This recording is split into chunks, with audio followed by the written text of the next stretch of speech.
Desain pembelajaran dengan pendekatan Reggio Emilia. Tim kami terdiri dari Nela Dwi Arnifa sebagai teacher, Aziza Aulia sebagai teacher assistant, ada Nurul Siti Aisyah, Marsha Syafara Putri, dan Nur Rahmawati yang berperan sebagai student.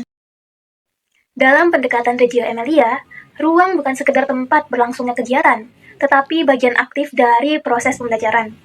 Setiap area dirancang untuk membangun rasa ingin tahu, eksplorasi, dan pengalaman belajar anak. Beberapa aspek penting dalam pendekatan ini. Yang pertama, anak dipandang sebagai pusat pembelajaran. Yang kedua, penggunaan material yang terbuka atau Blogspot. Yang ketiga, pembelajaran berbasis proyek. Yang keempat, lingkungan belajar sebagai bagian aktif dari proses. Yang kelima, dokumentasi sebagai bagian dari pembelajaran. Dan yang terakhir, kerjasama. Melalui prinsip-prinsip tersebut, ruang tidak hanya dipandang sebagai latar, melainkan sebagai the third teacher yang membantu anak menemukan pengalaman belajarnya. Inilah yang kami terapkan dalam desain pembelajaran ini. Tujuan pembelajaran. Dalam desain pembelajaran ini terdapat 2 tujuan pembelajaran. Yang pertama, anak mampu menempelkan berbagai hasil temuan alam pada bingkai transparan saat kegiatan eksplorasi di taman sebanyak 5 bahan alam dalam waktu 15 menit. Yang kedua, anak mampu menyebutkan nama benda yang ada pada bingkai transparan, minimal 1 benda dan warnanya. Area ruang kelas dalam Reggio Emilia. Bagaimana pembagian area belajar membantu anak membangun pemahaman? Ruang kelas dibagi ke dalam area belajar yang bermakna, seperti atelier dan piazza. Pembagian area ini bertujuan untuk mendukung kebutuhan belajar anak yang beragam, mulai dari eksplorasi, kreasi, hingga berbagai pengalaman. Setiap area dirancang fleksibel agar anak bebas mengekspresikan ide dan membangun pemahaman melalui interaksi. Menata ruang kelas dan lost part. Bagaimana penataan ruang dan material mendukung eksplorasi belajar anak? Ruang kelas ditata berdasarkan pendekatan Reggio Emilia yang memandang lingkungan sebagai guru ketiga, the third teacher. Penataan ruang dan penyediaan lost part dilakukan secara sengaja agar anak dapat mengakses dan mengeksplorasi material secara mandiri. Material berbahan alam dipilih untuk mendorong rasa ingin tahu, kreativitas, dan kemampuan anak dalam memecahkan masalah. Greeting atau penyambutan. Mengapa greeting menjadi bagian penting di awal pembelajaran anak? Hello, good morning, Mama. Good morning, Miss. How do you feel today? I'm very happy. Oh, nice. Okay. Hi, Miss. Hello. How do you feel today, Nurul? I'm sad Oh, why? because hari ini aku udah numpain air di rumah. That's so sad. It's okay, Nurul. Yes, ma'am. Hello, Masya. Miss. How do you feel today, Masya? I'm very good. Oh, nice, Masya. Thank you. Greeting bukan hanya kegiatan menyapa, tetapi merupakan proses membangun koneksi sosial antara guru dan setiap anak. Pada tahap ini, anak diberikan pilihan bentuk salam, seperti high five, jabat tangan, atau pelukan. Tujuannya agar mereka merasa nyaman dan dihargai. Selama kegiatan greeting berlangsung, guru melakukan kontak mata untuk membaca kondisi emosional anak. Apakah mereka datang dengan perasaan senang, cemas, atau masih membutuhkan waktu untuk beradaptasi. Melalui greeting, guru memastikan setiap anak merasa diperhatikan secara personal, diterima di lingkungan belajar, dan siap mengikuti pembelajaran. Ice breaking. Mengapa setelah greeting kita melakukan ice breaking? Okay, friends. Before start class, let's do ice breaking together. Okay. Miss. 1, 2, 3, go. Learning, growing every day. I never been on my way. When I start to see all the things that I can see. Learning, growing every day. I get better as I play. Yay! Ice breaking dilakukan untuk membantu anak masuk ke suasana belajar dengan cara yang menyenangkan. Pada tahap ini, anak diajak bergerak, bernyanyi, atau melakukan aktivitas sederhana untuk melepaskan ketegangan, mengatur fokus, dan membangun mood positif. Aktivitas ini membantu transisi anak dari situasi rumah menuju kesiapan belajar di sekolah. Eksplorasi awal mengenal bagian tumbuhan. Bagaimana anak mulai mengenal bagian tumbuhan melalui stimulasi visual? Today we are learning about plant. Okay, this is a roots. Root. This is a roots. In Indonesia, we say akar. Akar. Okay, next. This is a steam. Steam. Okay. In Indonesia, we say batang. Batang. Yes. Next, this is a leaf. Leaf. In Indonesia, we say Daun. So the next is flower. Flower. In Indonesia, we say Bunga. Okay, nice. Okay, last. This is a book. This is a fruit. Fruit. In Indonesia, we say Buah. okay, good. Yay. Okay, next we are going to the garden together. Yay. Let's go. Pada tahap eksplorasi awal, anak dikenalkan pada bagian-bagian tumbuhan melalui media visual. Guru menampilkan gambar akar, batang, dan daun ataupun bunga, kemudian menyebutkan nama setiap bagian secara perlahan dengan jelas. Anak diajak mengikuti dengan mengucapkan kembali nama bagian tumbuhan tersebut, sehingga terjadi interaksi dua arah.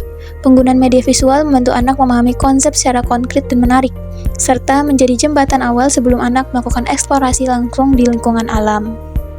Eksplorasi alam menemukan bagian-bagian tumbuhan. Mengapa eksplorasi langsung di alam menjadi bagian penting dalam pembelajaran anak? Siapa yang sudah tidak sabar? Aku. Okay, let's go to the garden. Let's go.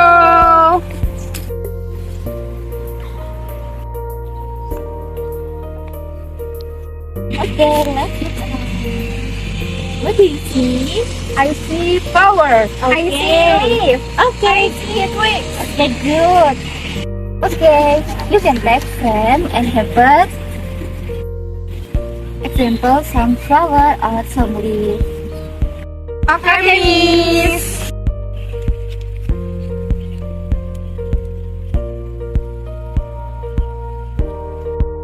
You can stick flower, twigs, fibers, and leaves in the frame.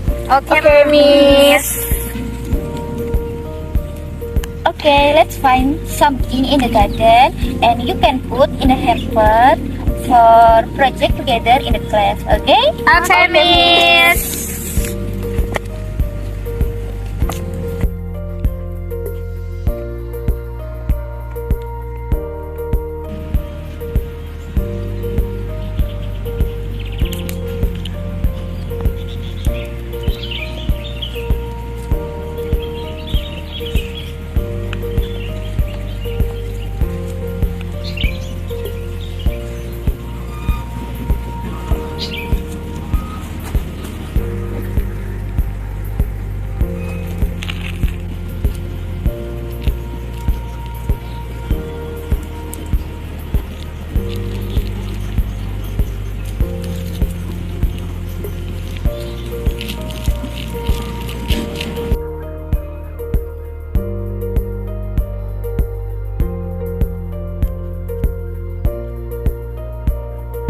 Okay, Wawa, what do you find? Leaf. Okay. And What twig. what the color leaf? Yellow. Okay, nice. Ini kok nggak bisa ditempel? Thank you, Nuri.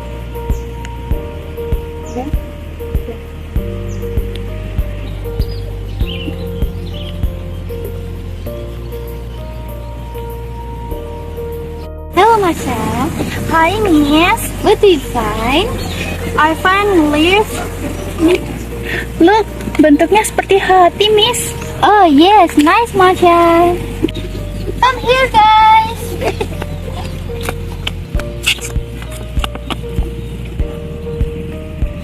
Miss, look at that. Oh, yeah. Beautiful or Wow. atau jelek? Wow, that's beautiful. Yes. Lihat, miss. I find flowers beautiful. Warnanya purple. Okay, nice, Wawa. Kalau aku, my flower is white. Oh, yes, nice, Nurul. Look my friend, miss. Wow. I have leaf is love. Wow. So beautiful. So cute. Okay, now we're done playing here. Now we are going back to the class. put your item and be going to the class. Okay, Miss. Setelah anak mengenal bagian-bagian tumbuhan melalui eksplorasi awal di dalam kelas, pembelajaran dilanjutkan dengan pengalaman nyata di luar ruangan. Pada tahap eksplorasi alam, anak tidak hanya melihat gambar atau mendengar penjelasan guru, tetapi terlibat langsung dengan lingkungan tempat tumbuhan tumbuh dan hidup. Di taman, anak mengamati struktur tumbuhan secara lebih mendalam, mulai dari akar yang tampak di permukaan tanah, batang yang berdiri kokoh, ranting yang bercabang, hingga daun yang beragam bentuk dan tekstur. Pengamatan ini memberikan kesempatan bagi anak untuk membangun pemahamannya melalui indera mereka sendiri. Pendekatan ini selaras dengan prinsip Reggio Emilia yang memandang bahwa anak belajar paling bermakna ketika mereka mengalami, menyentuh, dan menafsirkan objek dengan konteks alamiah. Dalam proses ini, anak berperan sebagai peneliti kecil yang mengajukan pertanyaan, membuat dugaan, dan menemukan pemahaman melalui interaksi langsung dengan alam. Lingkungan pun menjadi ruang belajar yang hidup. Setiap tumbuhan mengajarkan peluang baru untuk memicu rasa ingin tahu dan pemikiran anak. Melalui eksplorasi alam, konsep yang sebelumnya dikenalkan secara visual dan verbal, kini berubah menjadi pengalaman konkret yang bermakna dan membekas bagi anak. Proyek di atelier. Bagaimana anak mengekspresikan ide dan pemahamannya melalui proses berkarya? Okay, welcome back to the class. Di sini banyak material, kalian bisa menempelkan untuk make a project together. Okay, Miss. Pada tahap ini, kegiatan dilaksanakan di atelier sebagai ruang ekspresi anak. Dalam video, terlihat anak diberi kebebasan untuk memilih aktivitas sesuai minat mereka, seperti melukis, menempelkan daun, atau menggambar bagian-bagian tumbuhan. Anak dapat bekerja secara mandiri maupun bekerja sama dengan teman untuk menyelesaikan karyanya. Kebebasan ini memberikan ruang bagi anak untuk mengekspresikan ide, imajinasi, dan pemahamannya dengan cara yang bermakna. This is another material.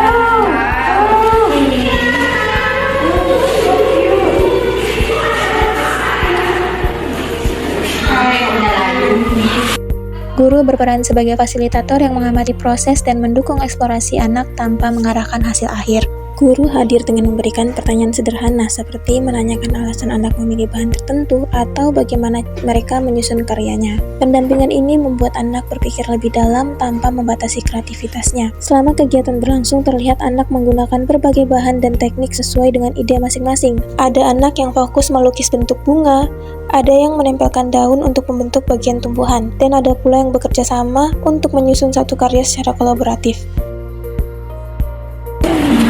Miss, look at me. Wow, that's good, Nurul. Thanks, Miss. Keberapa, Nurul? Keberapa?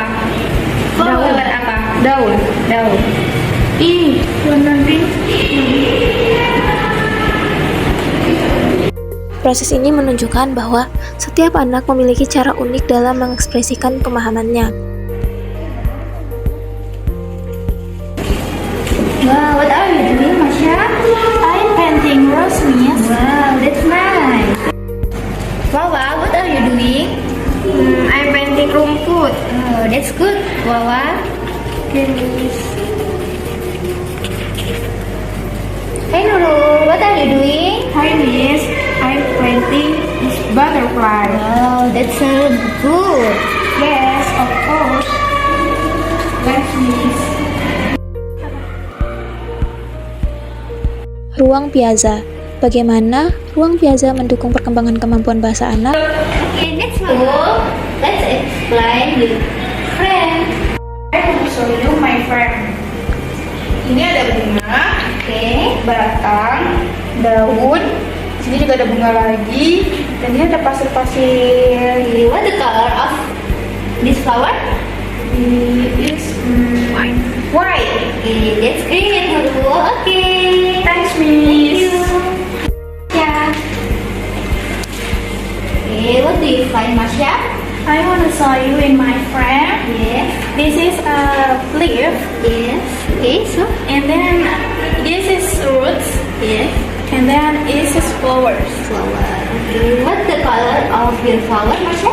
This is purple and this is white. Okay, nice. Thank you, Masya. Thank you, Miss. Next flower. Okay, next flower. You can explain your friend. Okay, Miss. leaf. This is leaf. Terus root, and there is a flower. What's the color of your flower? Purple. Yes, good. Thank you, Mama. Okay, Miss. Dalam pendekatan Reggio Emilia, piazza berfungsi sebagai ruang bersama yang mendorong anak untuk berkomunikasi dan mengekspresikan gagasannya secara lisan. Di ruang ini, anak diberikan kesempatan untuk menjelaskan karya yang telah dibuatnya dengan menggunakan bahasa mereka sendiri. Guru mengajukan pertanyaan pemantik dan memberikan respon positif yang memotivasi, sehingga anak terdorong untuk berbicara, menyusun kalimat, dan memperkaya kosakata. Melalui dialog yang berlangsung secara alami, kemampuan bahasa anak berkembang seiring dengan rasa percaya diri dan keberanian untuk menyampaikan pendapat. Circle time dan refleksi. Bagaimana circle time membantu anak merefleksikan pengalaman belajarnya? Yes. Guys, this is our circle time. Kita akan menyanyikan lagu Lihat Kebunku. Do you know? Okay, let's sing song together. One, two, three. Lihat kebunku penuh dengan bunga, ada yang putih dan ada yang merah. Setiap hari ku siram semua, mawar melati, semuanya indah. We are learning about a plant. What do you know about plant? I know. Oh, what? Masya? Roots. Roots. This is in Indonesia we say what? Akar. Oh yes, nice, Masya. Do you know? I know. Yes, what? Flowers. In Indonesia we say what? Bunga. Nice. Flower. I know. Leaf. Oh, what is this? Leaf? Leaf. Daun. Yes. Nice. Okay, next. Circle time merupakan momen bagi anak dan guru untuk duduk bersama dan merefleksikan pengalaman belajar yang telah dilalui. Pada tahap ini, anak diajak mengingat kembali kegiatan yang dilakukan, melalui dari eksplorasi hingga berkarya. Guru mengajukan pertanyaan terbuka untuk membantu anak mengekspresikan perasaan, pengalaman, dan pemahaman mereka. Melalui proses refleksi ini, anak belajar memaknai pengalaman belajarnya, mengembangkan kemampuan bahasa, serta membangun kesadaran diri. Dokumentasi dalam pendekatan Reggio Emilia. Mengapa dokumentasi menjadi bagian penting dalam proses pembelajaran anak menurut pendekatan Reggio Emilia? Dalam pendekatan Reggio Emilia, dokumentasi bukan sekedar kegiatan mencatat untuk mengumpulkan hasil karya anak, tetapi merupakan bagian integral dari proses pembelajaran. Dokumentasi digunakan untuk merekam perjalanan belajar anak, mulai dari eksplorasi awal, interaksi dengan teman dan lingkungan, hingga proses berpikir yang muncul selama kegiatan berlangsung. Melalui foto, rekaman percakapan, catatan observasi, dan hasil karya anak, guru dapat melihat bagaimana anak membangun pemahamannya dan mengekspresikan gagasannya. Dokumentasi juga berperan sebagai alat refleksi bagi guru untuk menilai efektivitas lingkungan belajar, strategis pendampingan, serta respon anak terhadap kegiatan yang dirancang. Selain itu, dokumentasi membantu anak untuk mengingat kembali pengalaman belajarnya dan menyadari proses yang telah mereka lalui. Bagi orang tua, dokumentasi menjadi jembatan komunikasi yang memperlihatkan bahwa pembelajaran anak tidak hanya berfokus pada hasil akhir, tetapi pada proses belajar yang bermakna dan berkelanjutan. Okay, thank you guys and see you tomorrow. See you, Miss. Pesan untuk pendidik PAUD. Setiap anak memiliki cara unik dalam belajar dan mengekspresikan pemahamannya. Tugas pendidik bukanlah mengarahkan anak pada satu jawaban yang benar, tetapi menyediakan lingkungan yang kaya, aman, dan bermakna, agar anak dapat mengeksplorasi, bertanya, dan membangun pengetahuannya sendiri. Ketika proses belajar anak dihargai dan didokumentasikan, pembelajaran menjadi pengalaman hidup yang berkesan. Penutup. Terima kasih telah menonton video desain pembelajaran kami dengan pendekatan Reggio Emilia. Thank you.